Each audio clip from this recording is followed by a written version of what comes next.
Hello दोस्तों, एक बार फिर से आप सभी का मेरे इस नए ब्लॉग में बहुत बहुत स्वागत है और उम्मीद करती हूँ कि आप सभी अपने जीवन में स्वस्थ होंगे, मस्त होंगे।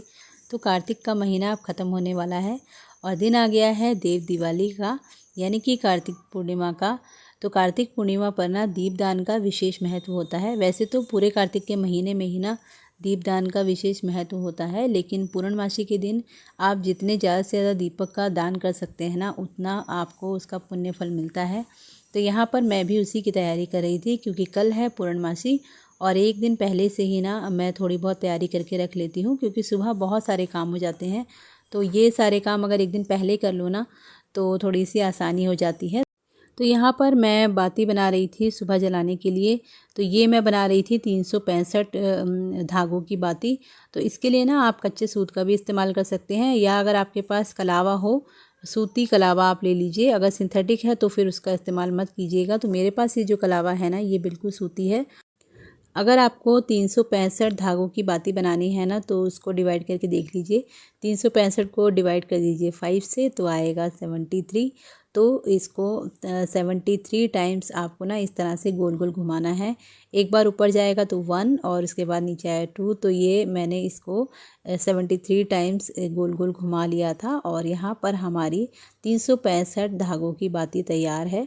तो इस तरह से ना इसमें काउंट करके ही करना पड़ता है, एक भी गिनती इधर उधर नहीं होनी चाहिए। तो बाती यहाँ पर बिल्कुल तैयार हो गई थी और इसको अभी हम जब कट कर देंगे ना, तो ये 365 धागों की बाती हमारी तैयार हो जाएगी।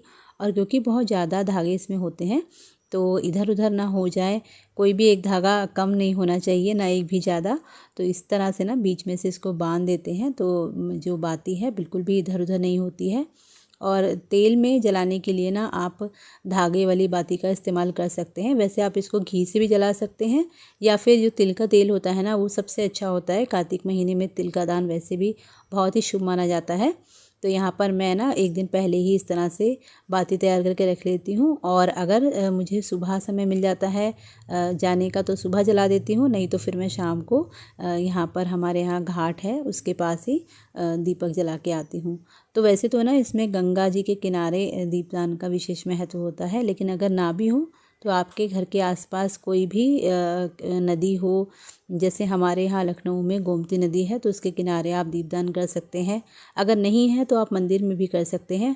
तो ये जो आप देख रहे हैं ना, ये 365 धागों की बाती तैयार हो गई थी और इसी तरह से मैं तैयार कर लूँगी 108 धागों की बाती भी। तो उसके लिए ना आपको इसको 21 बार घुमाना होगा, क्योंकि मेरे कलावे में 5 धागे हैं और उसके अलावा इसमें ना 3 धागे और ऐड करने होते हैं। तो 365 धागों की जो बाती होती है ना, वो आप ये मान लीजिए कि आपके पूरे साल का दीपदान मान लिया जाता है। तो अगर आप 365 बाती का दीपक जला देते हैं ना, तो उसको आपको पूरे साल में जितने भी आप एक दिन दीपदान करते हैं ना, उसका आपको फल मिलता है। और यही 108 बाती का है। तो 108 बाती तो हम सभी जानते हैं कि कितना शुभ होता है। तो आप इसको ना अपने घर में तुलसी जी के पास भी जला सकते हैं, मंदिर में भी जला सकते हैं। और अगर आप किसी नदी के किनारे जलाएं ना, तो उसका तो बहुत ही पुण्य फल मिलता है। तो यहाँ पर मैं आपको देखिए दिखा रही थी 105 धागों की बाती तैयार हो गई थी। इसमें 3 धागे मैं और ऐड करूँगी, तो ये हो जाएगी 108 की गिनती। तो ना ये छोटे छोटे काम होते हैं ना, इसमें काफ़ी टाइम जाता है और थोड़ा ध्यान से करना पड़ता है। तो अभी सारा काम ख़त्म करने के बाद ना मैं अपने ये काम करके रख रही थी, क्योंकि सुबह इतनी जल्दी में ना ये सब चीज़ें हो नहीं पाती हैं। और वैसे तो ना आजकल बाज़ारों में बनी बनाई भी इस तरह की बत्ती आपको मिल जाएगी, तो वो भी आप ले सकते हैं। तो बस यहाँ पर मैं अपनी तैयारी कर लेती हूँ और उसके बाद ना मैं आपको एक चीज़ और भी दिखाऊंगी, तो व्लॉग में बने रहिएगा।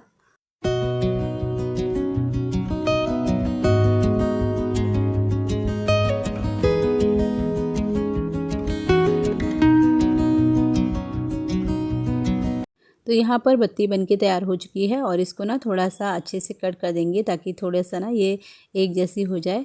और बस यहाँ पर ये 365 जो धागों की बाती है वो भी तैयार हो गई है और दूसरी है ये 108 धागों की। तो मैं ना इसी तरह की 2-3 और भी तैयार करके रखूँगी, क्योंकि कभी कभार ऐसा होता है ना कि हमारे अलावा हमारे साथ अगर कोई है उसको भी ज़रूरत पड़ गई तो हम उसको भी दे सकते हैं। तो एक आध चीज़ ना एक्स्ट्रा ही होनी ज़रूरी होती है।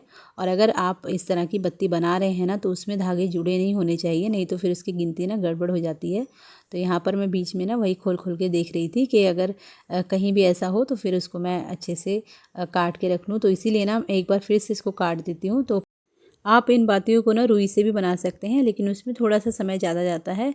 तो मैं हमेशा ना इसी तरह कच्चा सूत होता है उसका इस्तेमाल कर लेती हूँ, या फिर ये कलावा जो होता है उसका। और यहाँ पर आप देख सकते हैं मैंने ये बातें बना कर रख ली हैं। और इसी तरह से ना आप 11, 21 जितनी भी आपकी श्रद्धा हो ना उस तरह से बातें बना के रख लीजिए। और उसके बाद कार्तिक महीने में इसका दीपदान ज़रूर कीजिए, आपको इसका पुण्य फल ज़रूर मिलेगा। और उसके बाद आ गई थी मैं अपने जो कुछ पार्सल आए हुए रखे थे ना इनको ओपन करने के लिए। तो वैसे तो ना ये दीपावली पे ही मैं इनको मंदिर में स्थापित करने वाली थी, लेकिन दिवाली के दिन ना इतना ज़्यादा काम हो गया था कि टाइम ही नहीं मिला था। तो आज मैंने सोचा कि मैं इनको ना कल देव दिवाली वाले दिन यानी कि कार्तिक पूर्णिमा के दिन अपने मंदिर में स्थापित करूँगी। तो ना ये मैंने मीशो से मंगाई थी, बहुत ही सुंदर चौकी आई हैं। और आप सभी ने देखा है कि मेरे मंदिर में विग्रह जो है ना वो छोटे छोटे हैं, तो उन्हीं के लिए मैंने ये चौकियाँ मंगाई थी। आप चाहे तो भगवान के आसन के रूप में भी इस्तेमाल कर सकते हैं, या भगवान को भोग अर्पित करने के लिए भी। ये चौकी मुझे 300 रुपये के अंदर ही मिली है और मार्बल की बनी हुई है। बहुत ज़्यादा हैवी तो नहीं है, लेकिन बहुत सुंदर है। और अभी ना मैं आपको खोल के दिखाती हूँ तो आप लोग खुद देख सकते हैं कि कितनी सुंदर है। और इस पर बहुत ही अच्छी नक्काशी हुई है, ऊपर लगे हुए हैं इसमें स्टोन्स। तो बस आप इसको मंदिर में अगर रखेंगे ना तो आपके मंदिर की ना शोभा ही बढ़ जाएगी। तो यहाँ पर देख सकते हैं पीछे इस तरह से इसमें स्टैंड दिए गए हैं। और बहुत ज़्यादा तो आप ये कह सकते हैं मजबूत नहीं है, लेकिन बहुत अच्छी है। 300 रुपये में अगर आप देखेंगे ना, 300 रुपये भी नहीं है, 250 रुपये से कुछ ऊपर थी, 260 या कुछ ऐसे थी। तो बहुत सुंदर है। और अभी ना मैं आप पास से इसको दिखा रही हूँ। इस पर कलश और स्वास्तिक बने हुए हैं, बहुत ही प्यारी है। मैं तो बहुत खुश हो गई थी। और दीपावली पर ही मैं इसको मंदिर में लगाने वाली थी, लेकिन टाइम की कमी की वजह से ना रह गया था। तो चलिए इनको फटाफट से खोल लेते हैं और उसके बाद ना फिर मैं आपको सारी चौकी एक साथ दिखाती हूँ।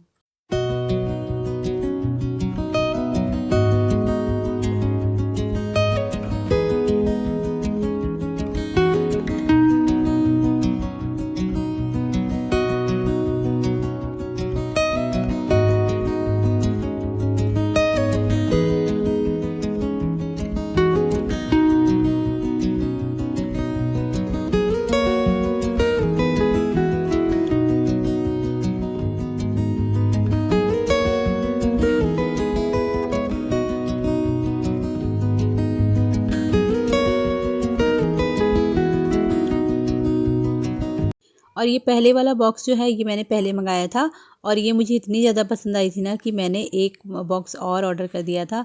तो ये जो दूसरा वाला है ना इसमें एक चौकी आई थी बड़ी और 2 आई थी इस तरह की छोटी।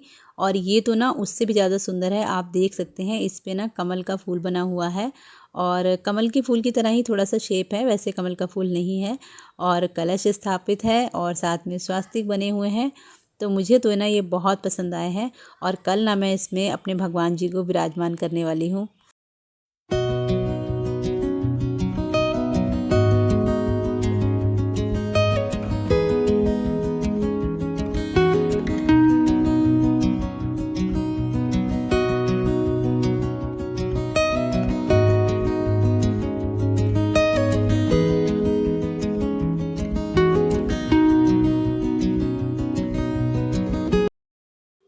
चलिए आपको एक और चीज़ दिखाती हूँ, और ये भी ना मैंने भगवान के लिए ही मंगाई थी।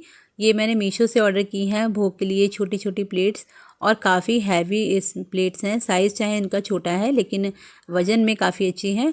और जिस तरह मैंने कंपेयर किया है ना तो दुकान से बहुत ज़्यादा डिफरेंस नहीं आता है। मीशो में भी क्वालिटी बहुत अच्छी मिल जाती है और मैं बिल्कुल सेटिस्फाई हूँ इससे। मैंने दुकान से जो प्लेट ख़रीदी है ना उसका भी साइज़ यही था और प्राइस भी लगभग यही है।